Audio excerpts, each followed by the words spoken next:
Hey everybody, so I just wanted to make a quick video just about Lucasville prison penitentiary and a little bit about my experiences there. Just going to be a short video.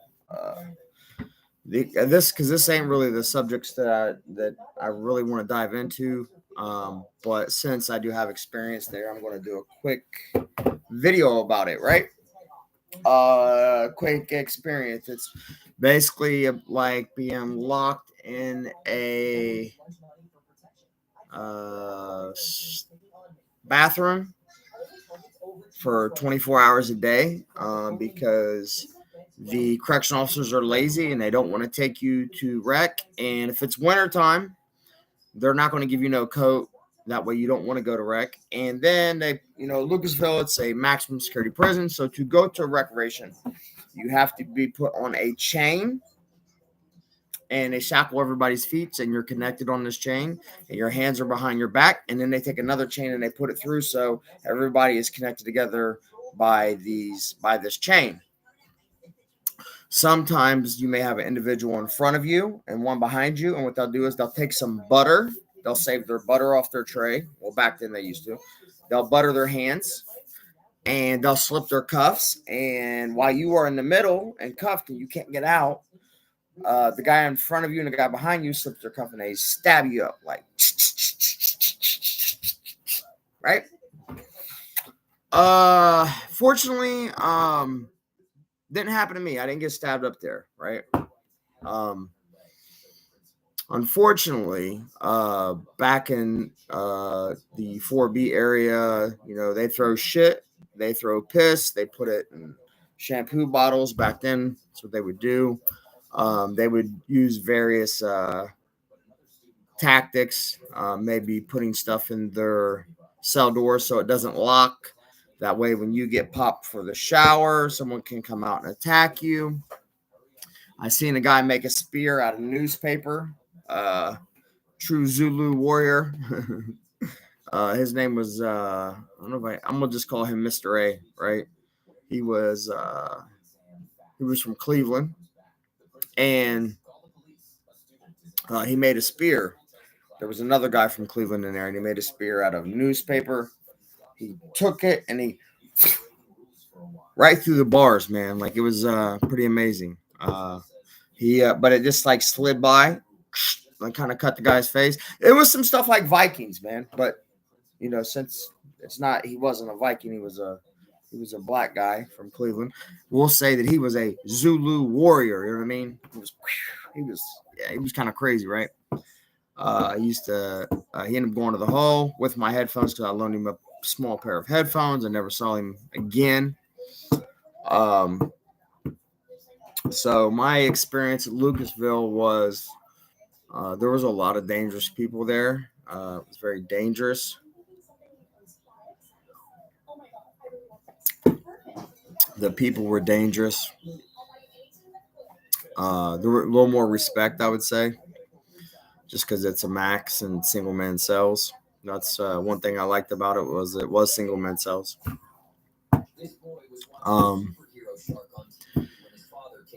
What else can I say about Lucasville? I met some very good people there, and I met some bad people there. I met some people there that I think should never go home. That should never go home, but they're going to go home. A couple of them. I just can't believe they'd be releasing those dudes to the street, right?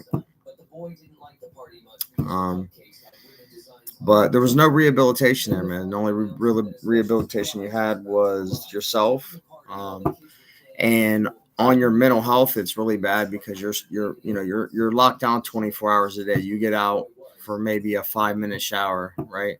They normally did not take people to recreation. You were just stuck in there all day, once you get your security dropped to 4A from 4B, the security may have changed the way they do things now, but back then the security would drop to 4A. You get a little more freedom. Maybe you'd be able to go work in the kitchen or do whatever.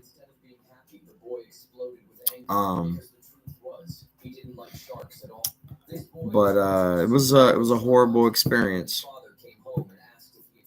I'm gonna just touch on a guy that was in there. His name was Freddie, and there were situations at Lucasville where you would see, maybe a guy cuts his penis off and throws it down the range. He says he can't use it no more. A guy named Freddie would cut his testicles, and one of his testicles would come out of it. He set him in the bars.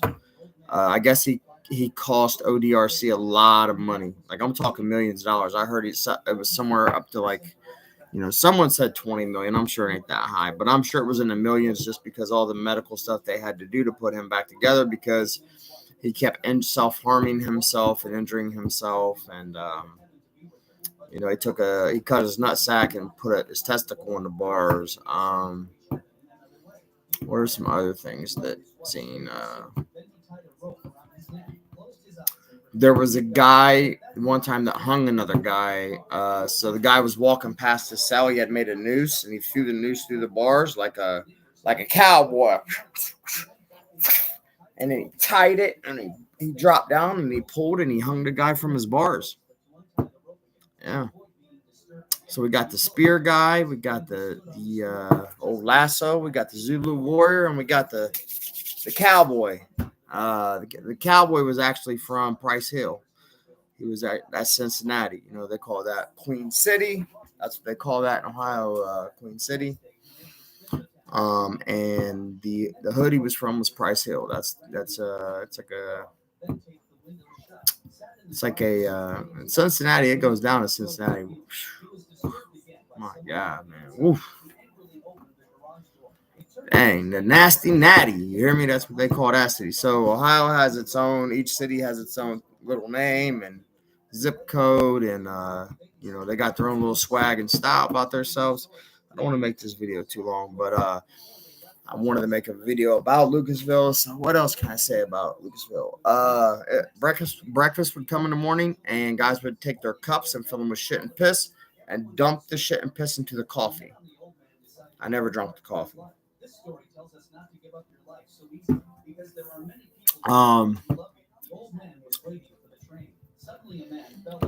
The COs down there definitely would kill you back in the day. There were a lot of people would write their mom and tell their mom, like, hey, I'm not suicidal. There's nothing wrong with me.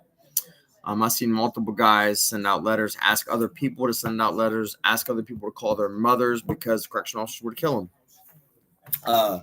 Back in the day, that's where they would bring the death row inmates to execute them. Whenever they were executing someone, they would always play a movie. Sometimes they would give us chocolate cake on execution days. A lot of people look forward to execution days.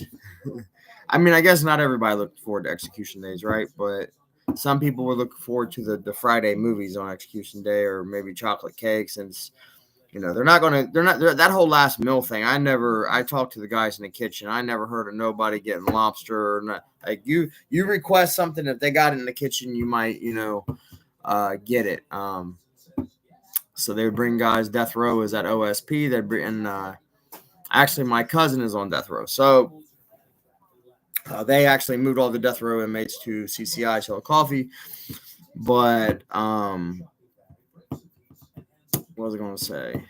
Yeah, they moved all the guys from OSP death row to Chill Coffee to a close security prison instead of a supermax, because OSP is a supermax. You don't see nobody there. You don't touch nobody. Actually, I did hear they opened up a 4A block. I don't know if that's true or not.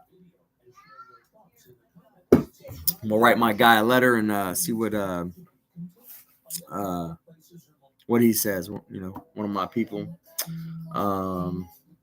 He's a really good dude. So, but the whole point of these videos, I really wanted to get into what happened to me and a little bit about my paperwork, a little bit about what happened. And, if it could happen to me, it could happen to anybody. Being unjustly sent to prison is a miscarriage of justice, and it should definitely be, what is the word for it? Not righted. There's a word for it, but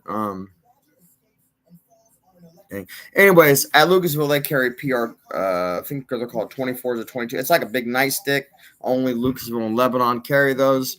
Lebanon is one of the most, like, it's something like a prison out of a movie. is how I would describe Lebanon. Like if you watch prison movies, like that's Lebanon and Lucasville. They're the only two prisons in Ohio that I would say like they got that old school feel to them. You know what I mean? Like, you know, a lot of people died in them. A lot of people hung themselves and killed themselves in them. A lot of people died, you know, from inmates doing stuff to them. You know, there was the Lucasville riots. Of course, I'm too young to have been in the Lucasville riots. It was before my time, but I did talk to some of the guys that was in the riots during that time. I met a lot of those guys while I was down there. Shout out to Frankie. I ain't gonna say his last name on here, but he's another guy from Price Hill. He's probably no longer with us by now, I'm guessing. But let me end this one. Stop stream. You stream will stop immediately, and you will no longer be alive. End it.